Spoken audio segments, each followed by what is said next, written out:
Thank you very much, Sylvia. Very nice to be here.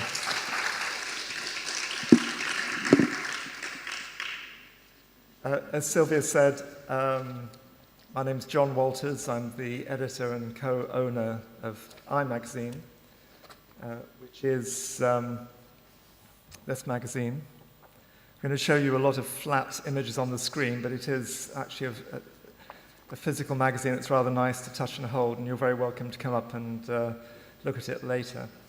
I'm actually going to give two talks because when Sylvia invited me, she asked me to speak for an hour, and what I wanted to do was one talk of half an hour, 30 minutes, followed by a little break with maybe some questions or maybe just a chance for me to drink some water, and then a shorter talk of 20 minutes, which is actually about what went into making a special issue of the food issue, which is out right now, and particularly I think of interest for the audience here tonight, the role of postgraduate design writing students in the content of that issue. But for the first section, 30 minutes, I'm going to talk about words, about pictures, about words. This is me. I'm John L. Walters. If you Google John Walters, you'll find there's a radio producer, a drug czar, a photographer, an illustrator, who all share the same name as me, so I have to use this middle initial. And you can contact me through Twitter and iMagazine, and also on Instagram as iMagazine_.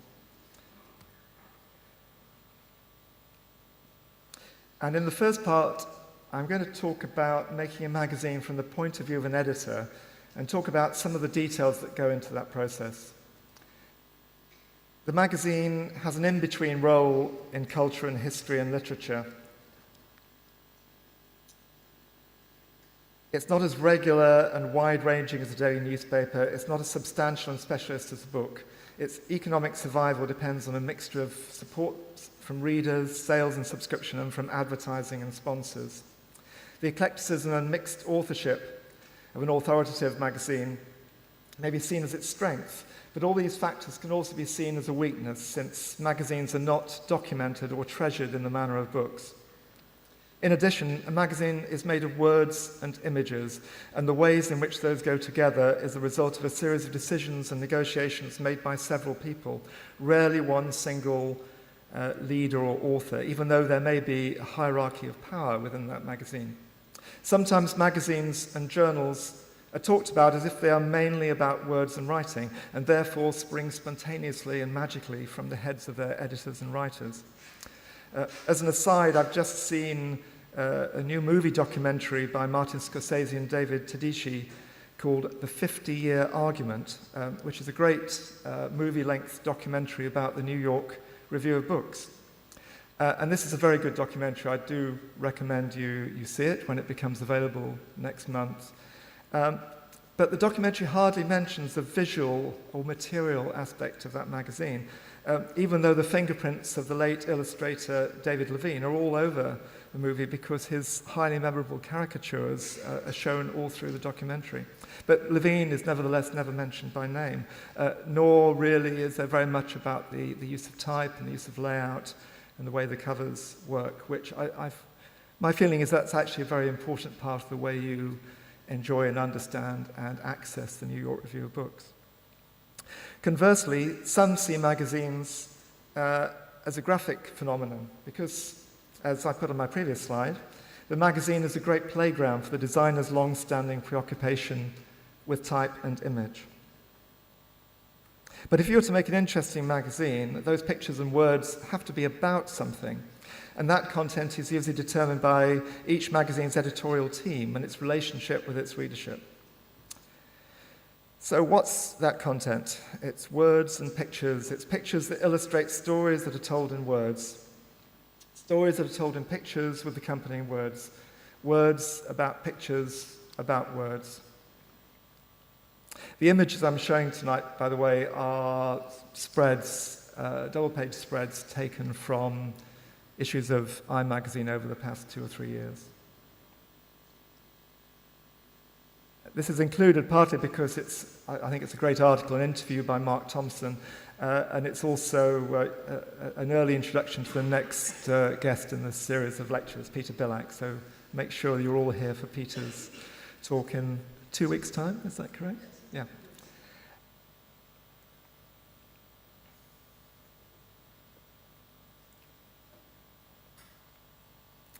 Perry Nodelman, in his book that was really about children's books, Words About Pictures, said, as a medium which requires collaboration between people with different skills rather than the unqualified expression of one person's unique vision, picture books are much like theatre. There too, continues Nodelman, the style of a specific production emerges from a number of different individual contributions.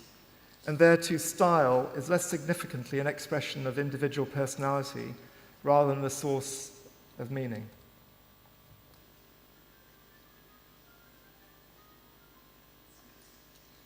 I think that may be an Italian translator I know quite well. Conversely, because I'm going to say a personal aside about my background before I became a journalist, you could say, as a medium which requires collaboration between people with different skills rather than the unqualified expression of one person's unique vision, magazines are much like music production. I haven't always been a journalist. Originally, I was a composer and a band leader and a performing musician, and then I got interested in making records. And when I became a record producer, I realized that people didn't think a great deal or always know a great deal about the process that went behind making a record. It could be in lots of little steps. It could be done in one go in the manner of a classical recording, but then edited very carefully afterwards. The methods you choose to make a record depend upon the desired outcome and on the commercial factors and on all the individuals who take part in it.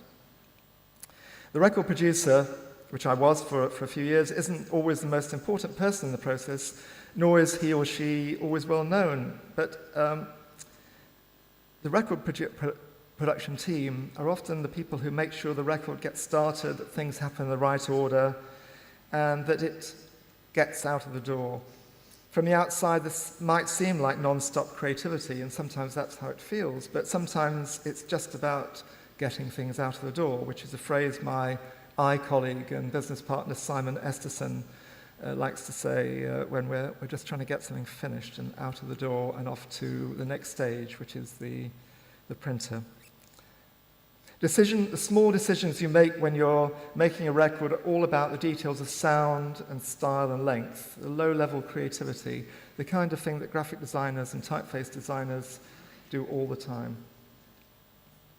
Another personal aside, while I was making this transition from being a musician to being a journalist, I helped launch an indie magazine, which was a CD in a box called Unknown Public.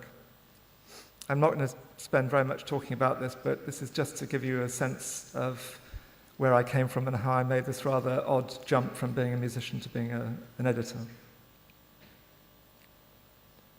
The original identity, by the way, was made by the Tomato design group in London. This was a special edition designed by Jonathan Barnbrook, who I guess some of you will know quite well. And later on, we changed the format to be a series of books with CDs, designed by Marcus Ainley with imagery, in this case by Jamie Hobson.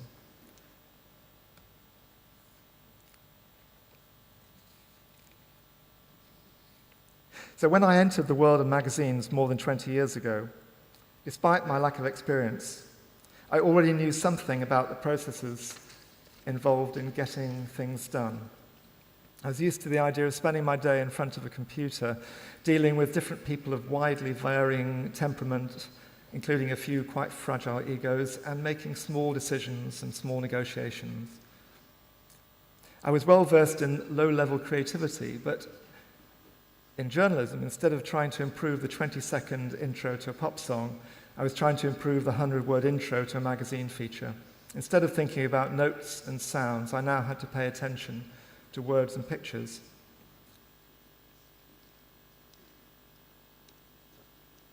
I don't want to make too much about this, however, because although there are a few correlations between making records and magazines, there are plenty of differences.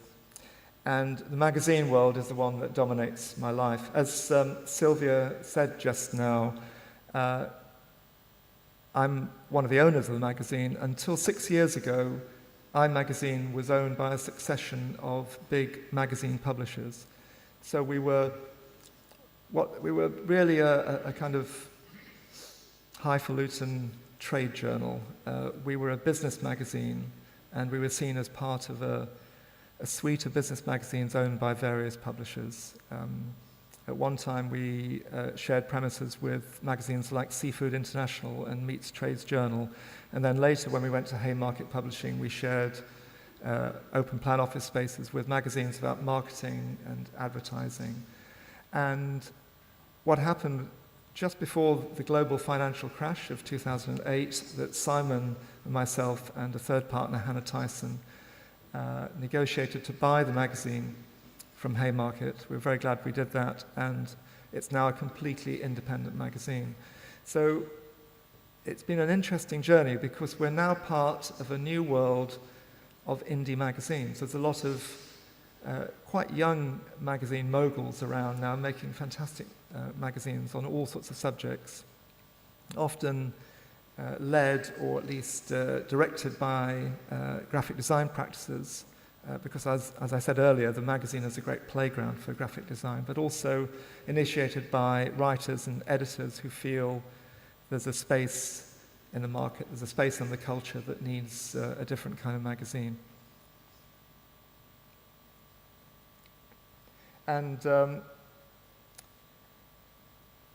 are a few things really that are more fun than making a magazine, as I'm sure Sylvia will attest to.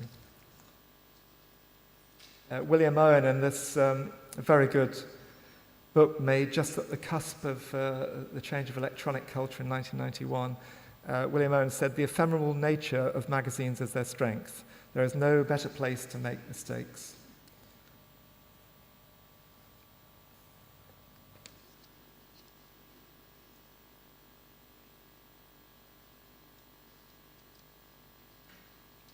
A little later, I'm going to talk in more detail about the processes of writing for I, because I do have a policy, I do have a sort of mission that there should be at least one, if not 3 or 5 new writers in each issue of I. I'm always looking for new writers, new blood, new ideas, and I want to dispel the myth that it's for extremely specialist or experienced writers and journalists, and also that it's just an old boys club of the same writers writing all the time. But I'll deal with that in my second talk. I received a charming email from an undergraduate student quite recently. So I'm just showing you a few examples of recent spreads. This is a particular format that we had, the same as Peter Billack, which is the Reputations format, which I will return to later. And here you see Paula Scher's design, which I saw echoed in the rather wonderful lettering for SPD in the other building.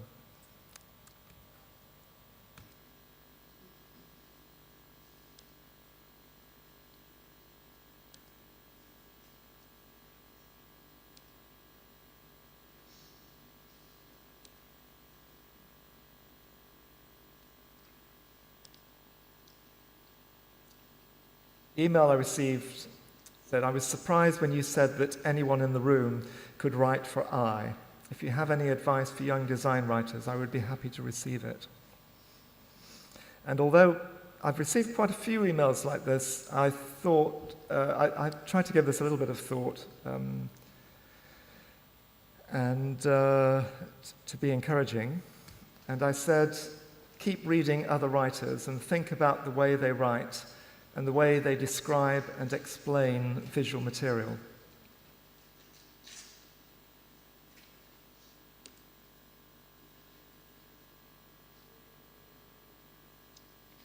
And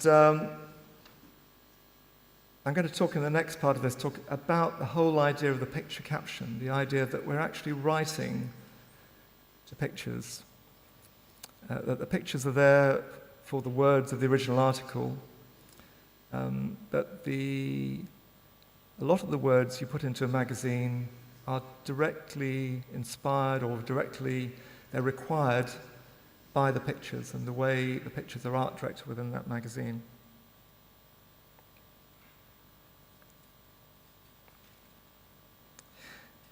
Pictures need words as much as words need pictures. An illustrated feature needs pictures. Its content demands certain pictures and implies others. The pictures may even have been the starting point for the article. The magazine team might have said something along the lines of, this subject would make a great feature if we can find strong enough visuals for it. And by the time the article has reached page layout stage, certain decisions will have been made all with an impact on the final look and meaning and style of the final article in the magazine. And each picture needs a caption. I say this more as an article of my faith than a cast iron rule.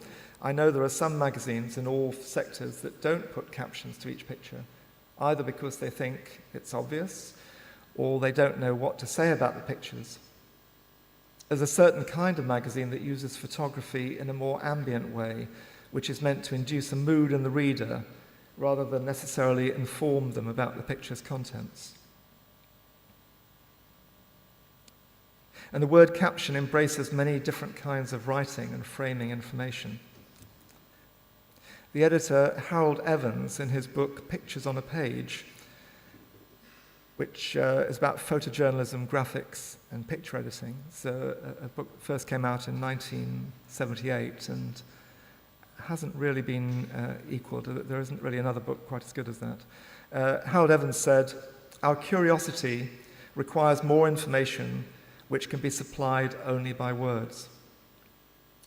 Evans in this book also talks about Cartier-Bresson and the idea that a photograph really should speak for itself and doesn't need words at all, but he makes a very strong argument within the context of newspapers and magazines that a picture always needs a caption. I would say in the case of Cartier-Bresson, you have to at the very least say who the photograph's by and what year it was taken, and maybe the title, even if the title is only untitled.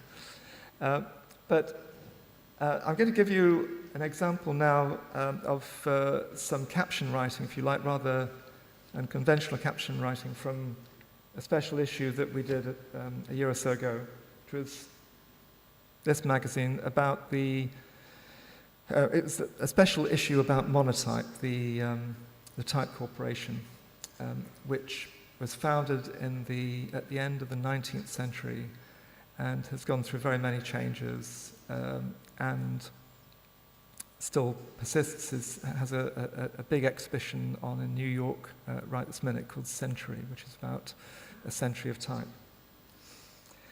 We wanted to show a lot of things from the Monotype archive. There are lots of fantastic photographs and type samples and books and notebooks, all kinds of things that were of great historical interest that made the core of this issue of the magazine. We had about 25 or 30 pages in the center, which just shows lots and lots of fascinating historical material.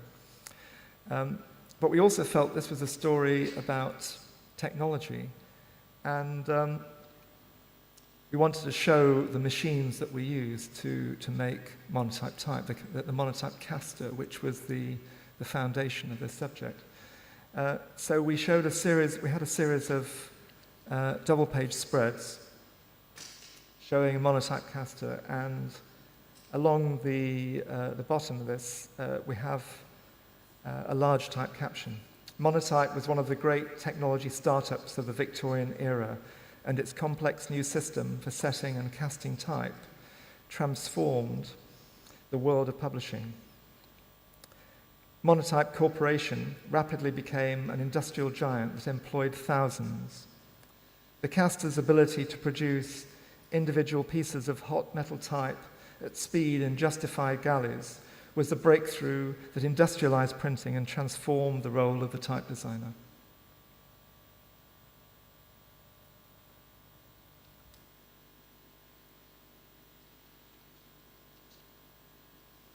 Going back to William Owen's book about magazine design, one of the great magazine designers that I know inspired Simon Esterson, the art director of I, is David King. And David King said, layout is very boring unless you can make the content jump. I think the challenge for both the editor and the art director is to try and find a way of showing the content in a way that makes people think again and think differently about things, whether they are right up to the minute or they're part of history. Or in the case of the spreads I've just shown you, they are new photography, in that case by Phil Sayer, of machines that were part of the disruptive technological revolution of many decades ago. I'm just going to say a little bit more about this special issue, because it really presents us with some totally new challenges, but we also do have certain formats and ways of presenting. Earlier on I showed you spreads from the reputation section of I magazine, which is where we usually have a big portrait, and our interview with Dan Rattigan, we presented in a similar way, but not exactly the same as the normal reputations.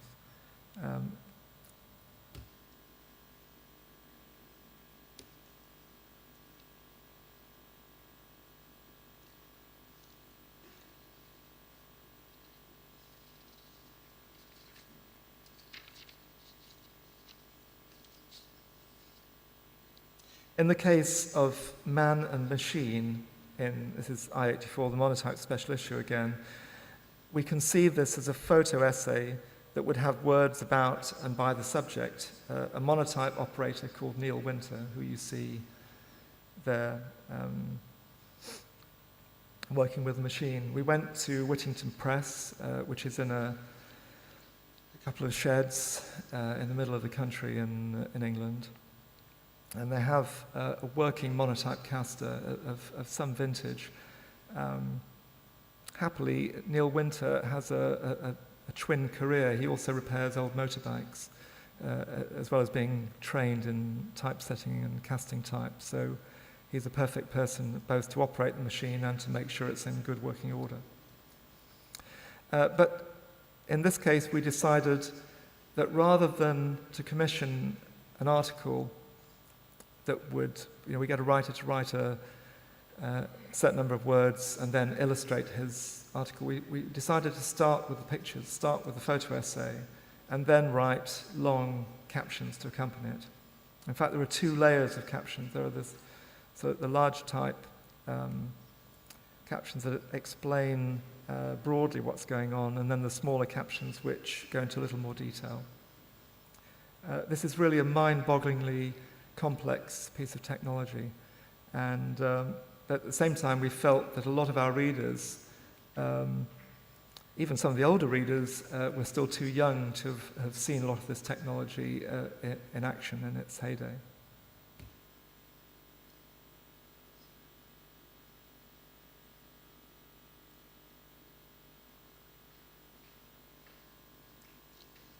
I interviewed Neil Winter on the same day that Phil Sayer was taking the pictures at the Whittington Press. But I didn't write the text until Simon Esterson had actually worked on the layout. And really this was, it was a challenge as a piece of layout and writing, but it was also terrific fun. It was this is the kind of collaborative process that either sometimes on a very small level goes into making every magazine you see on the newsstand.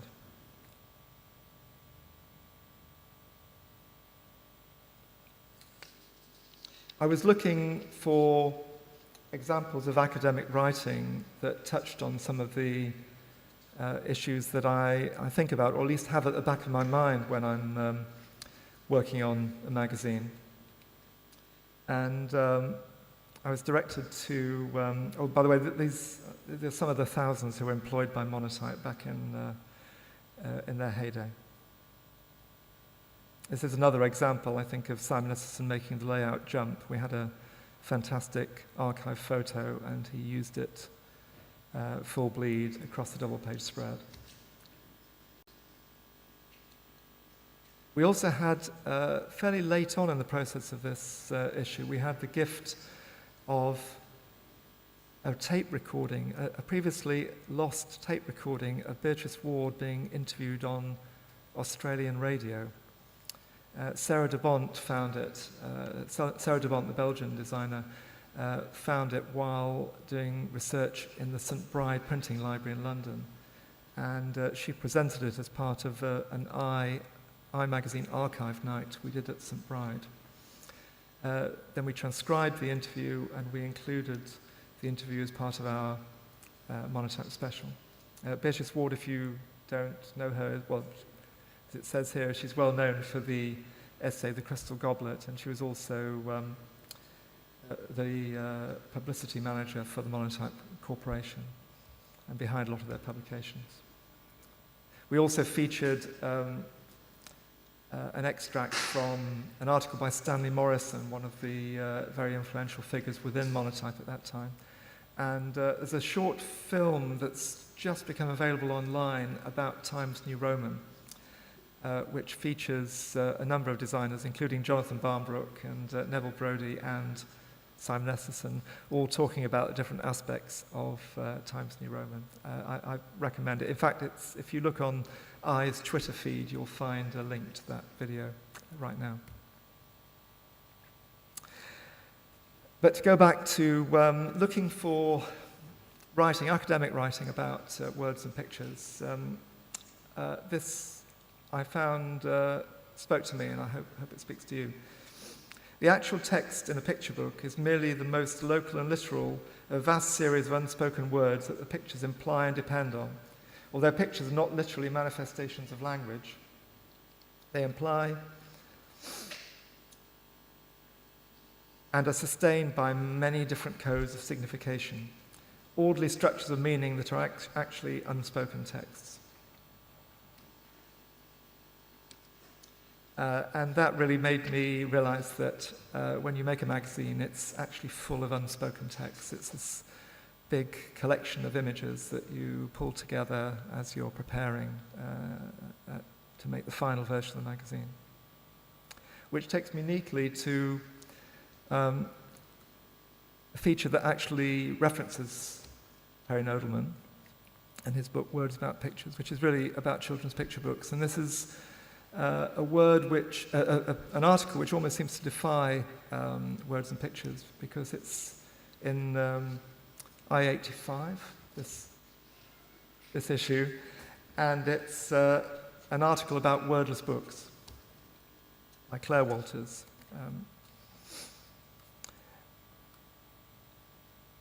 And this, like the pieces we're going to talk about later, also was derived from an MA final dissertation. In this case, Simon Esterson had to edit down a small number of examples from Eric Carle to Edward Ardizoni, Charles Keeping, Raymond Briggs, from more than 100 wordless picture books in Claire's collection.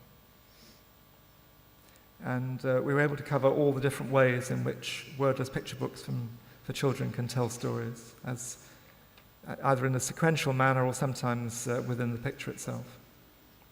And this ends, fittingly, perhaps for something we should talk about soon, is on an app made by the German designer and illustrator Christoph Niemann, who made a wordless app called Petting Zoo.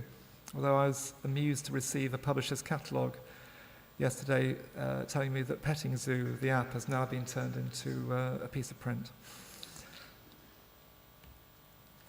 Thank you very much. That's the end of my first section. I'm going to have a glass of water. You're perfectly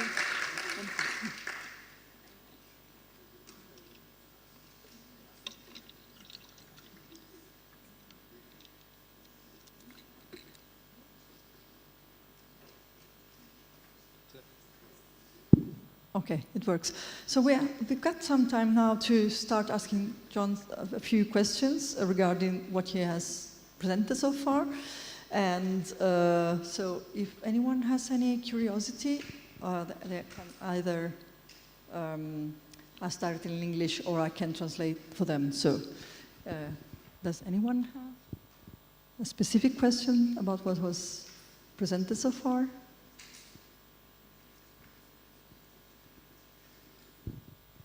Hi, Mr. Walters. First of all, it's really a pleasure to hear you speak, so thank you for being here. Thank you. Earlier on in your presentation, you quoted William Owen, who said that there's no better place than a magazine to make mistakes. So my question is, what does it look like at iMagazine if you make a mistake? Or as an independent magazine, are you a bit more able to take risks? Well, I think taking risks is different from making mistakes, but they both happen. And I think the point that William Owen was making is that the nature of the magazine cycle is that you're not trying to produce a definitive final product in the way that you might do in the case of a book.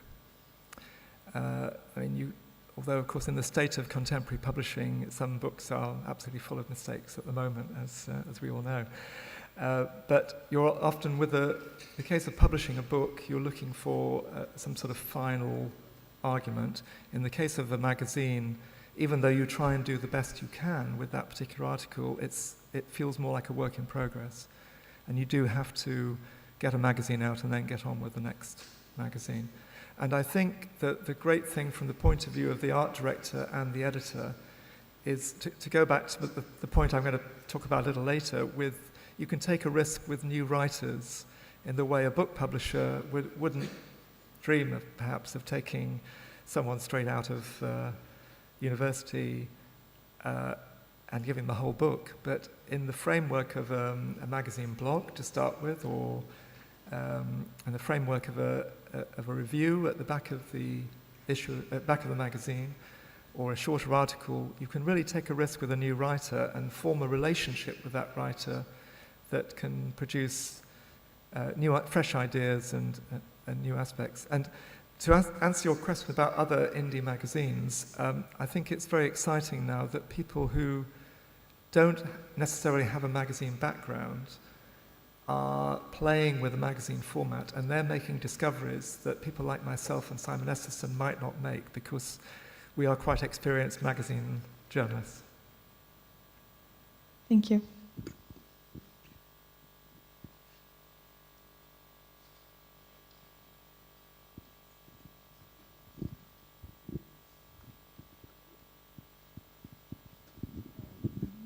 Connecting to what Julia has just asked, I was wondering, you basically don't try to put any final word on any subject, but you're building some kind of discourse over time. You've been the editor of the magazine for a very long time. I can't remember for exactly how long, but it's way before being the owner. So how could you describe the kind of discourse you're trying to build with that magazine?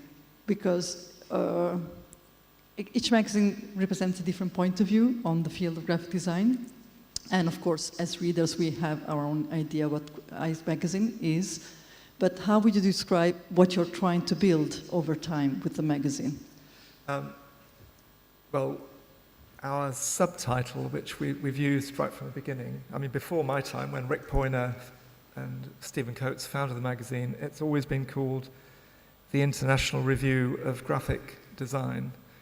And I know over that time that the magazine's been going, and indeed over the time that I've been editor since 1999, the term graphic design has been challenged a great deal.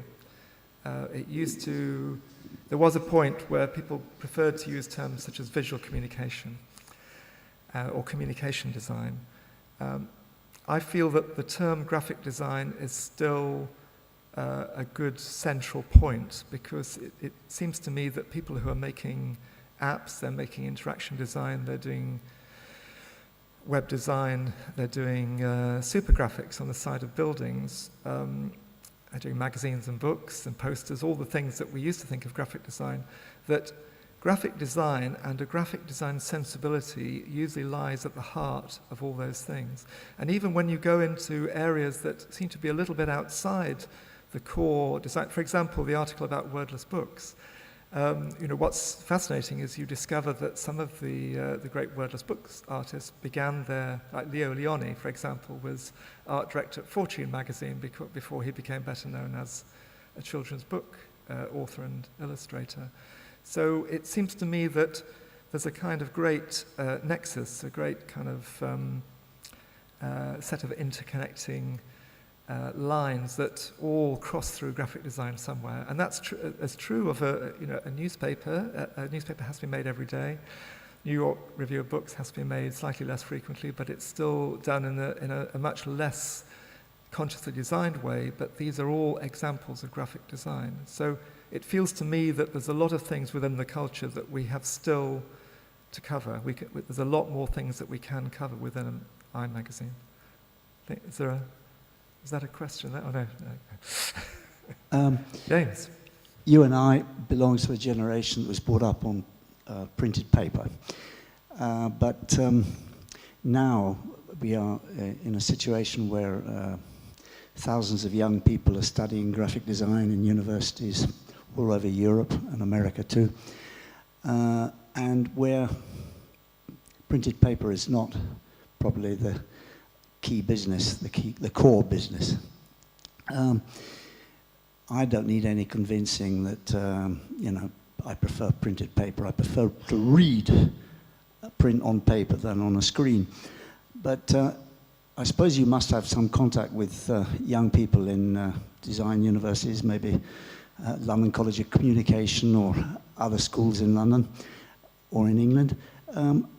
Do you find that students or young designers need convincing in one way, or do they take to printed paper, I magazine in your case, naturally? Do they express a preference for print or for blogs? Well, I think that's a key question at the moment, because we are seeing magazines going out of business, closing down. We're seeing newspapers reducing their resources drastically, even once great newspapers laying off lots of staff, for example. And of course, young designers need to go where the employment is, and a lot of the new work is in interaction work and online, and there isn't the quantity of work in working in a paper medium as there was. Yet, what amazes me, and in fact, this is something that has been, obviously has much more meaning to me now that I'm also the publisher. I'm the co-owner of the magazine as well as the editor. We've seen a kind of resurgence in interest in quality magazines, in a more substantial magazine, which is somewhere closer to the book end of the spectrum than the newspaper end. There's a newish magazine called Diseño. I noticed someone over there had a copy of Diseño number 6. Could you hold it up, please? A magazine called Diseño I saw on someone's lap. There it is. And last month I interviewed Johanna Agerman-Ross, who's the editor and publisher of Diseño, a young Swedish woman in her, barely out of her 20s. And I asked her a similar question as the one you asked me, James, which is, why do a magazine? Why is this a good thing to do now? And she said, well, for me, there's a kind of meaning attached to holding something in my hand and reading it that I don't get from looking at an app on an iPad screen. Now, of course, everyone who's of a certain of the younger generation is absolutely used to reading on screen all the time. That's the sea we all swim in. All of us are used to reading on screen on our iPhones and iPads and screens every day. But I think now we're beginning to value something about print and paper which perhaps we didn't fully understand 10 or 20 years ago. And I think we're still in the process of rapprochement, of working out what that might mean. And incidentally, the interview with Johanna Agerman-Ross is in the next issue of Pulp magazine, because Disegno is printed on Fedrigoni paper, and Fedrigoni have just launched a brand new magazine on paper, which seems to be quite a sort of, which is this in Italian and English. And that seems to be quite a sort of strong vote of confidence in the medium of the printed magazine. I think perhaps I should do my shorter talk now, and then we can move on to the second part, because, and then if you have more questions, let's keep it from.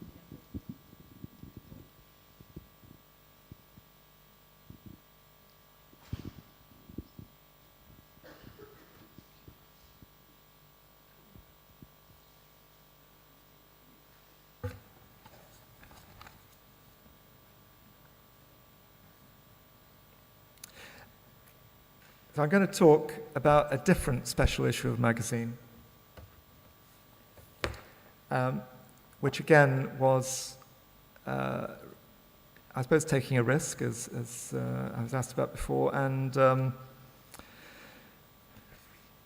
something that really challenged everybody involved in iMagazine to make work. And we're very pleased, we're very happy with it. But I actually felt at the end of this issue, I could probably make another food-themed magazine every year and still not run out of interesting material to include in it. I'm going to just say a little bit about what makes a magazine. Because the normal magazine, you have regulars, you have things like reviews and maybe an education article, as we do, or a regular interview. In this case, we actually stripped back on the regulars. We had, this is the colophon, which lists all the contributors and the people who worked on the magazine. It's quite although we are in quite a small office worldwide, there is quite a big network of people who all work very hard on different aspects of I. And in each issue of the magazine, there might be, 15 to 20 writers. And in this case, not including myself, there were 14 different writers. Now, 7 of these writers, Patrick Bagley, Liz Danzico, Paul Davis, Simon Esterson, Stephen Heller, Rick Poyner, and Jay Prynne, had all written for iMagazine before.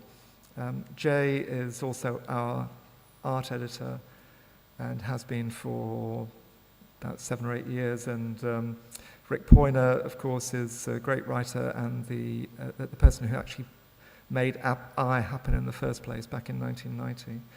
Stephen Heller, as you probably know, is almost an entire wall of a bookshop about graphic design. He's the most prolific design writer ever, I believe. He's busy selling off some of his books at the moment. There's a massive sale on the internet. And this is an example of a regular, which is this is not about the theme of the issue. It's not about food. It's just an article by Rick about a very interesting and novel new publishing venture by a company called Visual Editions.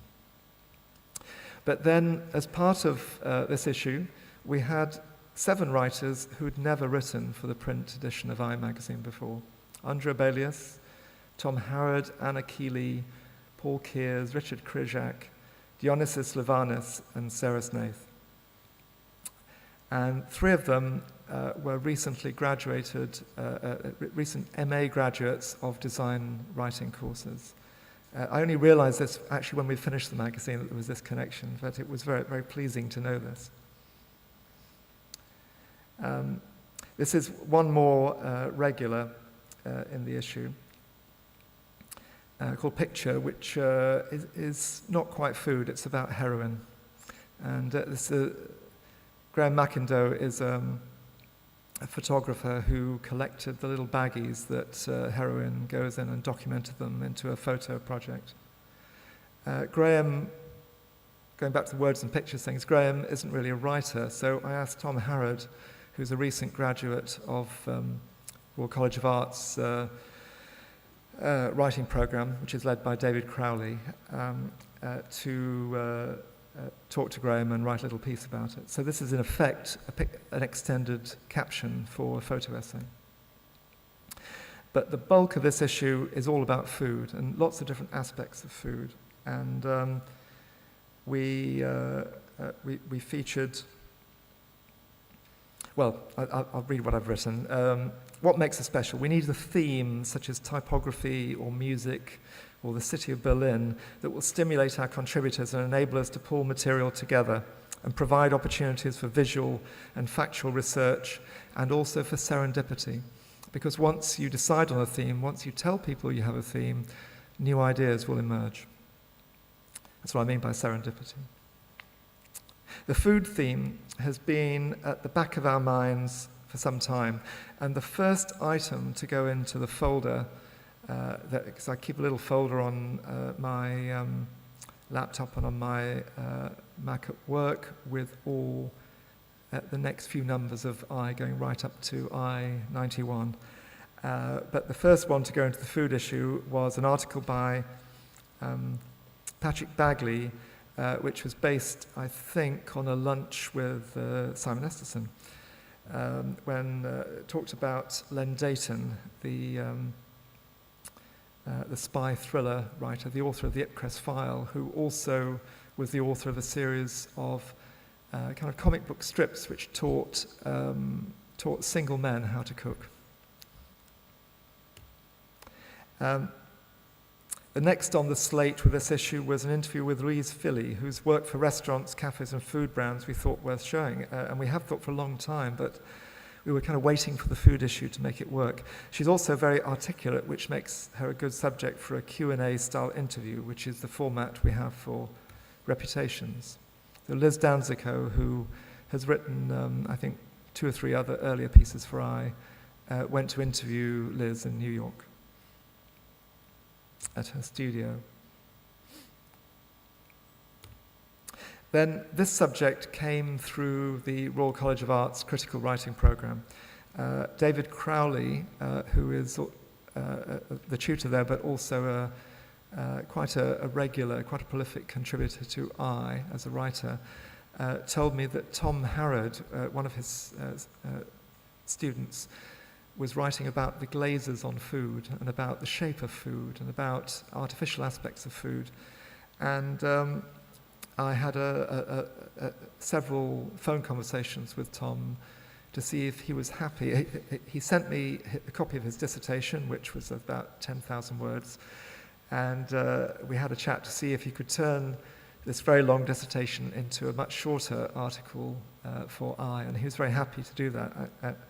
Of course, some people are not very happy to turn a long dissertation, maybe 100,000 word dissertation into a short article, but in this case, Tom did a very nice piece which talked not only about, this rather extraordinary glamour lip gloss themed donut done for Glamour magazine fashion show, but also the phenomenon of gold-plated lobsters, and also the phenomenon of producing food and liquid imagery which is actually totally computer generated.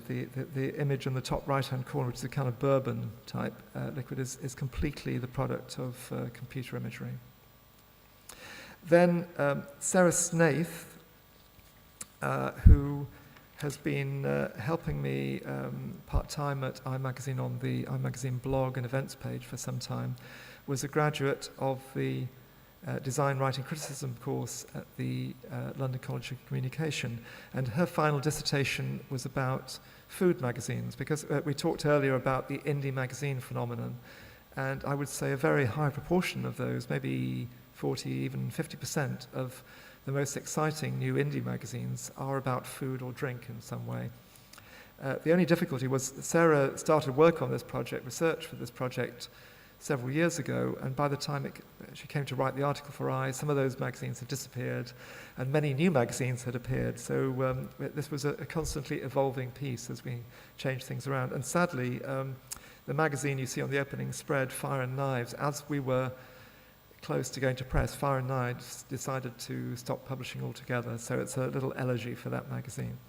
But you also see some fabulous magazines here, including The Gourmand, which was initiated by a London-based designer called David Lane. He's actually left his design practice just to concentrate more or less full-time on The Gourmand, which he founded with his wife, who's the editor. And they double the print run for each issue they do, and they're just done a big launch event in New York. So that's an example, to go back to James's question, an example of a print product which is really seems to be doing very, very well. And it's not just about a magazine. They also evolve, they have events, and they have exhibitions. So I think they have an interesting mixed economy. And then the third example of a master's dissertation that we turned into an article was from Anna Keeley, who's an Irish designer based in New York, who had recently completed a master's in design writing at the School of Visual Arts, the SVA, which is where I contributors Alice Tremlow and Stephen Heller also teach. Laura had made a close study of apparently green packaging and interviewed scores of designers and art directors about the way design and illustration is used to promote and package the so-called freshness or naturalness of packaged food. So this was actually a very difficult piece to get right. Again, this was taken down from a very long original dissertation to maybe, I think it's about a 2,500 word article. And also we were showing examples of design, not because they're examples necessarily of great design, great illustration. We were showing them to make the point, the arguments made by Anna in the piece, which I think is a very good example of critical design writing. And what was fascinating about this piece is that Anna really did a lot of research, and the designers she spoke to were very candid and very interesting, talking about the way, for example,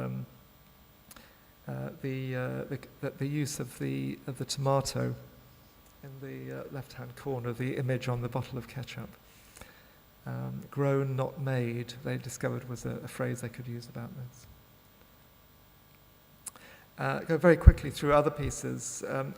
While we were working on this issue, I attended the ARGI Open event at the Barbican last September, which was full of very interesting presentations by members of ARGI, which is the Alliance Graphique Internationale, of kind of the elite group of international designers. And Sean Perkins took part in a debate between roundheads and cavaliers, between minimalists and maximalists. And Sean Perkins, interestingly, was on the side of the minimalists. And I was fascinated because I knew Sean had done this very sumptuous design for the St. Pancras Hotel and also for restaurateur Alan Yao, and so which led to the headline of the luxury of less is more. There was another ARGI connection. While preparing for ARGI, Simon Esterson and myself, with Alan Kitching, worked on a little book called London Letters, which is about vernacular letters and letters found in the street in London, such as these things. And we made an alphabet out of these letters, all from different parts of London. And the O in this example was taken from a hamburger joint called Byron. And what was interesting to us about this is that the Byron brand of burgers has a kind of anti-branding approach. Every restaurant has completely different lettering, completely different approach. It goes right against the sort of Wally Ollins idea that you need a single logo type or letter form or choice of typefaces to identify your brand. So we thought this was a fascinating. I mean, I don't eat meat, so burgers aren't my favourite kind of night out. But we're absolutely fascinated. And Ben Stott, who did the branding for this, made a very interesting interview subject for this piece. He also is a great proponent of illustrators, including Jean Julien, who you see in the top right corner. I'm going to go through a little more quickly. We did a series of pieces about food photography who didn't approached us with great trepidation because he hadn't really written very much before, but actually did some very nice interviews. Richard Kryjak is basically an art director, but he's worked a great deal with photographers, and he interviewed photographers such as David Loftus, who works with Jamie Oliver.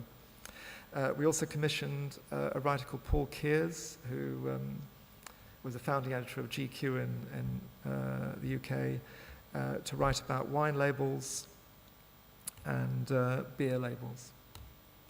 And Jay Prin, our art editor, enjoyed writing about the labels for Tiptree jam, a very English brand where the labels haven't really changed a great deal in more than 100 years, as you can tell.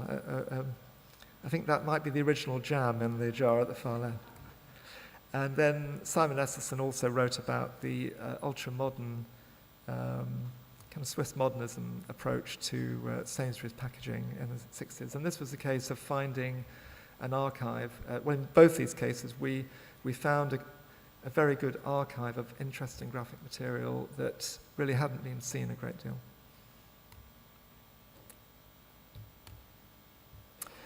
And we also, as I said before, we commissioned, we had a piece about the Action Cookbook, about taboo food branding from Stephen Heller. And this is a piece that kind of got left over from an information design themed issue. Paul Davis, the illustrator, said he thought his favorite piece of information design was the chalkboard, the blackboard at St. John, because basically it just told you what you needed to know, what was available that day. So Phil Sayer, a fantastic photographer that we use a great deal, and I went down at lunchtime to show the person at St. John finishing off the chalkboard. And in case you wondered why we had a sticky Scottish confection on the front cover, it's because we thought the Tunnocks tea cake was a bit of a design classic, and Lee Funnell, a very good still life photographer, took pictures of the tea cakes in all their glory, and that became the cover of the magazine.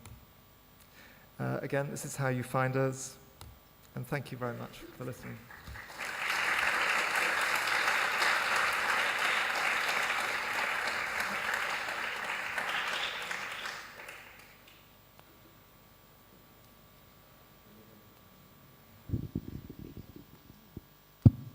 So, thank you, John. So, do we still have some time for more questions? Okay, so now it's up to you. Thank you, John. I have a few questions. One, I know the photography is excellent, really beautiful. I was wondering whether you commission illustration. I noticed there were illustrations, but I wasn't sure whether they're commissioned, and what you think about illustrations in terms of illustrating the text. Well, you've caught me on a very weak point, because I think we've neglected illustration and of course, actually, we always love the opportunity to show illustration, which, of course, we did in the story about wordless picture books, in the story about the menus by Edward Ardisoni, which you actually see on the inside covers this issue, and in the Byron, the Jean Julien illustration. But we very rarely commission original illustration. A couple of examples I can give you, though, of original illustration. One of my favorites is a few years ago we did a piece about design awards, and had Jason Grant argued very strongly against awards, that they were the root of all evil, while Alyssa Walker wrote a piece called Mad About Awards about why they were actually quite a good thing. And Paul Davis did a series of pie charts illustrating. There were different ways that juries work, which is something that I don't know if you've seen it, Sylvia, but but Sylvia and I have both been jurors on award schemes, so there's lots to enjoy about that. And in fact, other occasions, Simon has commissioned actually quite young illustrators to do pieces for the education section of But personally, I would like to do a whole issue about illustration. I'd like to do a whole day event about illustration, and I'd like to get art directors and illustrators on the same stage talking about the relationship between, and perhaps editors as well, to talk about the relationship between those elements, because I think we sometimes see design entirely through a designer's eyes, and we see illustration entirely through an illustrator's eyes, and I think there's something very interesting about the dynamic relationships that happen when you give an illustrator an article to illustrate, and the different things that come out of that. And incidentally, the next issue of Pulp will have an illustration by Jean-Julien, which was delivered yesterday morning, just in time. Yeah, no, thanks. That was one question.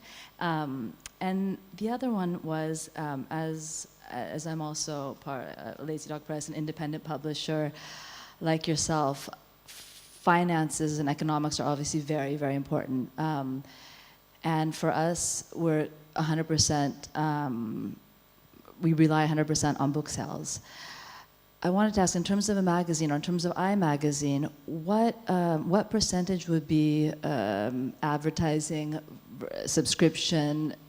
Is there any other income? I'm curious about the finances. Well, without going into too many gory details, there are three sources of income. There are copy sales over the counter through bookshops and through a few magazine stores that still have expensive magazines, and there's a whole new breed of enthusiastic young magazine sellers, like Do You Read Me in Berlin, for example. Fantastic stores that have every magazine, well, all the magazines you've never even heard of as well.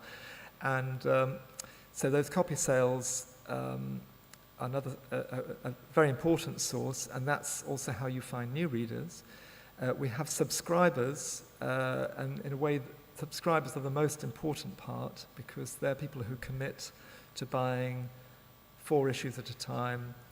And if you're a student, by the way, you get it half price. If you're a full-time student, you can get, even anywhere in the world, you can get a half-price subscription to iMagazine. So that's a very good deal if you're still a full-time student. And then the third element of income is advertising. And advertising has been surprisingly robust through a very, very difficult economic period. It hasn't really gone up, but it hasn't gone down, which is fantastic.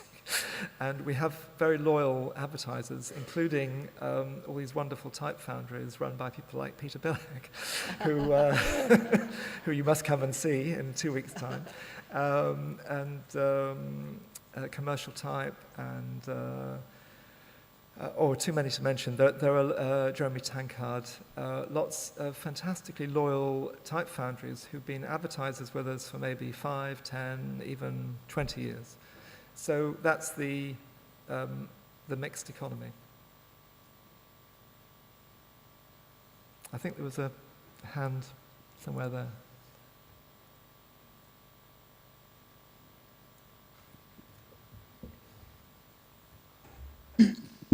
I have a very long question.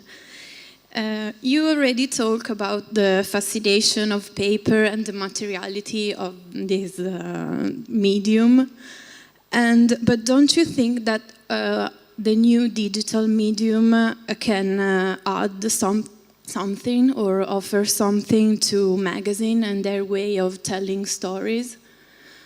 And maybe, do you think that there are different kinds of approach to the digital mediums? And I intend the internet, the new tablet like the iPad and the others, all the smartphones, all the digital device, and do you think that a magazine can choose, how can a magazine choose a way to interact with the medium? That's a very good question indeed. I think we're seeing some very innovative approaches to design, which are, it's the same, it's words and pictures again, isn't it? It's you're seeing some very, much more fluid ways of designing and presenting stories online than there used to be. And we're starting to get away from the very rigid form of online presentation, which in fact the iBlog, the iWebsite still has a fairly conventional structure with a banner and a skyscraper. We're now seeing more innovative approaches to that, and innovative approaches that are probably inspired by the fluidity of the touchscreen and the interaction with the touchscreen. But the economic foundation of doing a very creative and expensive, interactive app, a very complex app, are not really here yet. It's as if, we're in the silent movie era, and someone says, wouldn't it be great if we could make Citizen Kane right now in 1921? Citizen Kane had to wait for a lot of technological developments to happen before you could get that kind of dramatic storytelling in sound and cinematography. Similarly, to take the kind of flexibility that you now get in documentary making. I mean, to go back to this Martin Scorsese, David Tedeschi documentary I saw the other day, because of working digitally in high definition, you can do things with the documentary medium where you go with a small camera and interview someone that was unthinkable in the days of film, and in fact unthinkable in the days of fairly decent video a few years ago. So technology keeps moving forward for everybody.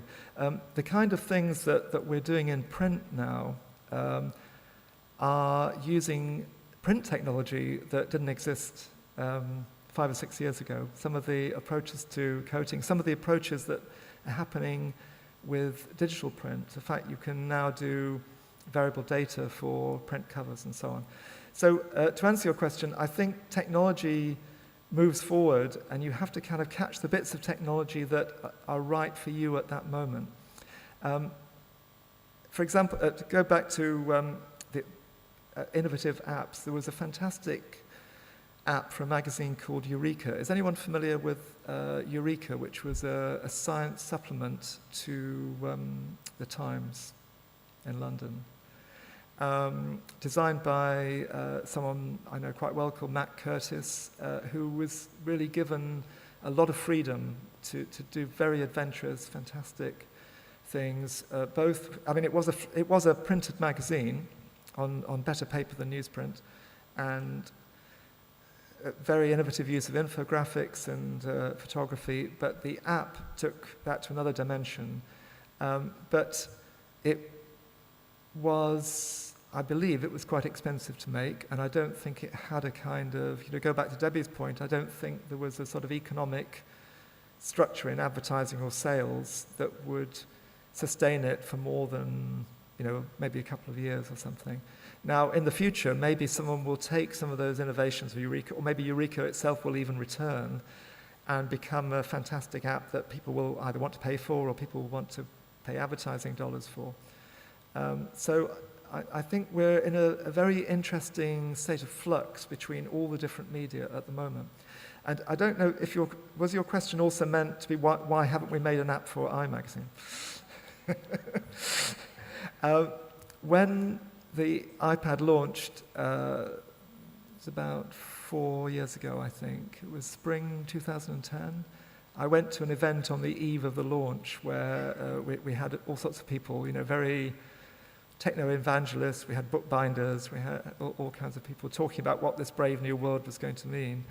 And I think what's happened hasn't really borne out either the terrible fears or the really big ambitious ideas of that time. I think everything has moved more slowly, and to make an app that does for the app user what the magazine does for the print user seems to be beyond both our technical ability and our budget at the moment. That doesn't mean that we don't want to do it at some point, but right now it doesn't feel something that we can technically do.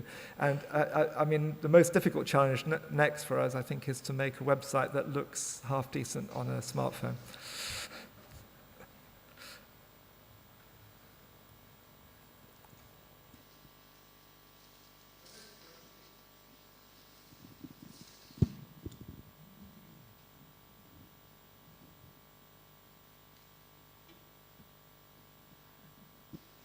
Hi, thank you a lot. I feel kind of contaminated with the beauty of these layouts of the A magazine, and I want this feeling to last for long. My question is regarding the design scene, and you are a critic of the design scene as a big editor.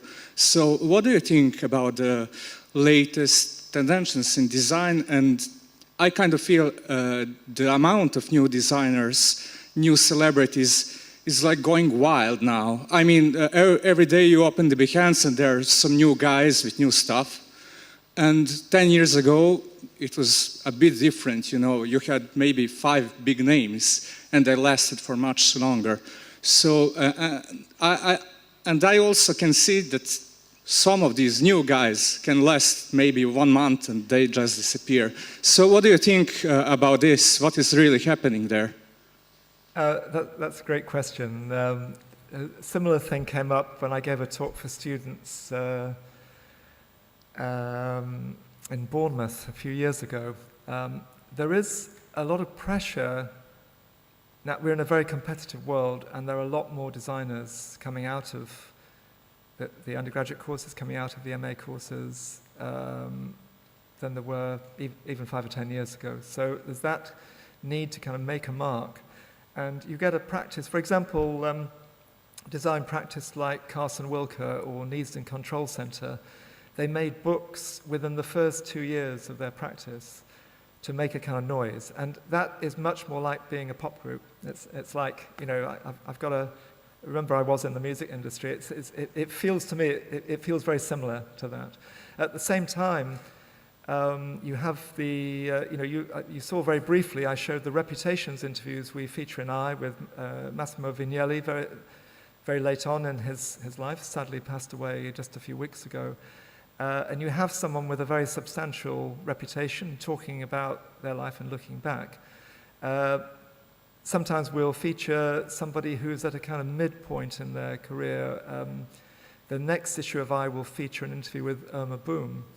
And of course, Irma was a kind of design star when she was quite young, and she made she got a lot of hate mail, she told us, when she first started to make waves on the Dutch design scene of the 90s. Now she's a very, very established designer with a lot to say. I suppose there's a kind of analogy for me between, say, classical music and jazz and pop music, because there's no reason why you can't have a substantial, mature career in pop music, you know, if you're, I don't know, Paul Simon or Tom Waits, but the economic engine of pop music is very much about the new band, the new DJ, the new producer, and that keeps a kind of it keeps a kind of excitement going. I think the difficult thing for a magazine, a quarterly magazine like ours, and maybe for other, Progetto Grafico may be in the same position, that if you're making a magazine that has a slow frequency, you can't have the latest person, because by the time you print it, everyone's forgotten about it.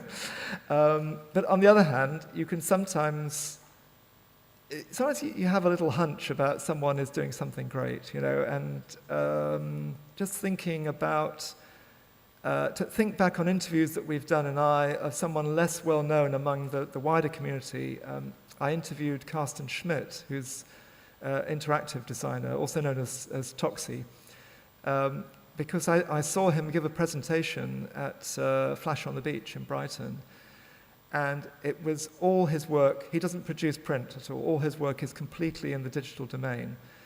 But he described it and talked about the work, which is very, very beautiful and quite moving in some cases. The way he talked about it was actually very similar to the way that that older, more established designers would talk about working for print.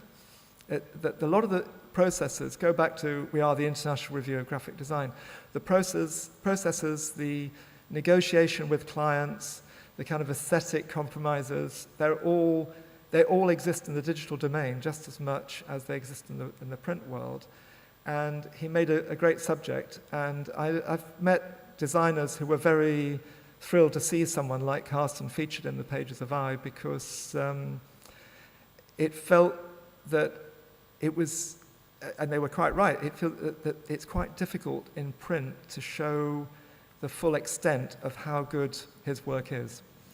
And to go back to the question about apps and websites, the challenge in the future maybe for ourselves and maybe for other magazines and apps is to find a way to combine the more in-depth coverage you get in a magazine with showing interactive work. And of course, interactive work isn't just about the web, it's about 3D work in public spaces, it's about museum design.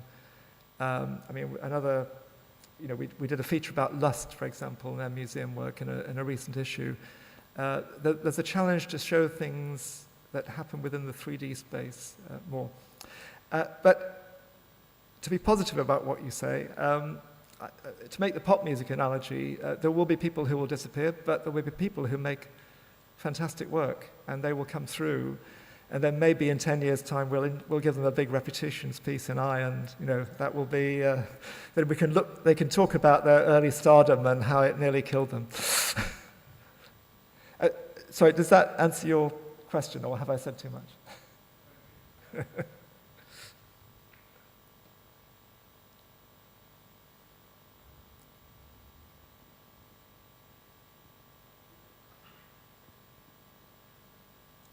Okay. Yes. If you would like, if you haven't seen the magazine before, there isn't a table. Perhaps I could. Let's use the piano. On the piano. There are copies of the magazines if you want to come.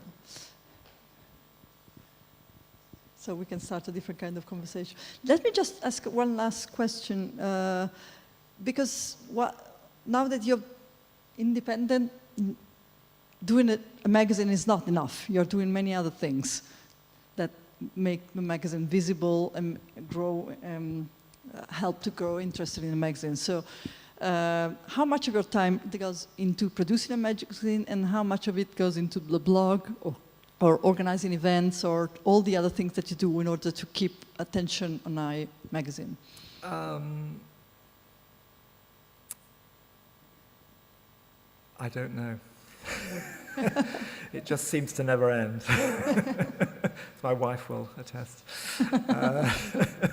It's the nice thing about social media is that you can draw attention through Facebook and Twitter and Instagram to things that are happening in a very, very quick way. To go back to the gentleman's point about the kind of the instant fame thing. I mean, if we see something that we think is cool, and we're not going to put it in the next issue of I magazine, but we can tweet to it, and people can make up their own minds whether they think it's cool or terrible. And the blog is also, there's a piece about to probably go up tomorrow called Noted, which actually includes lots of invitations to British degree shows. That's the kind of thing we would never show, well, I won't say we'll never show, there might be a very good reason in the future, but it's not something we have space for in the next issue of the magazine, but it's something that's very nice to show on the blog. And, we have credits, and that felt like a good thing to include. But the danger for me is that it's a lot of fun doing the blog, it's a lot of fun doing Twitter and Instagram, and I have to be focused on making print magazines. So I tend to do social media while I'm traveling, and if I've got a good Wi-Fi connection, which doesn't always happen, and the print magazine when I'm in the studio.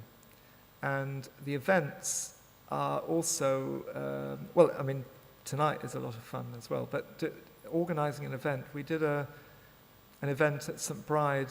We have a series of events every 3 months at St Bride Library called Type Tuesdays, and we did one on just over a week ago called The Ins and Outs of Book Design, where we had 4 different people with very different presentations about designing books, the book covers and the insides of books. And for me as an editor, that's actually a lot easier than editing lots and lots of words, because you make 4 phone calls and people come along with their presentation. And we had a very nice panel discussion at the end. So those things,